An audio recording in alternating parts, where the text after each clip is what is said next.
Alright guys, we're back with another technical video. Today I'll be going through your question, answering it, and hopefully you find your solution that you need. Guys, remember to stay just a little bit crazy like me, and hopefully you get to that resolution.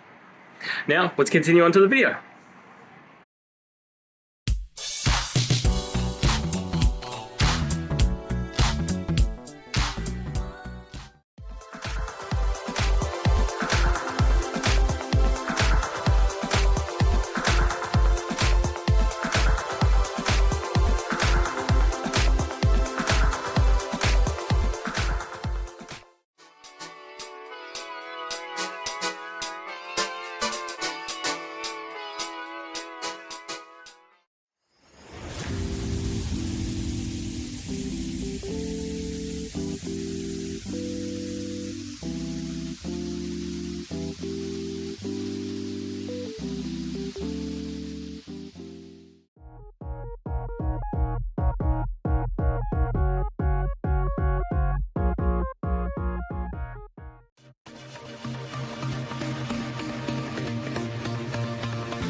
I hope that video helped get through to the resolution that you're looking for.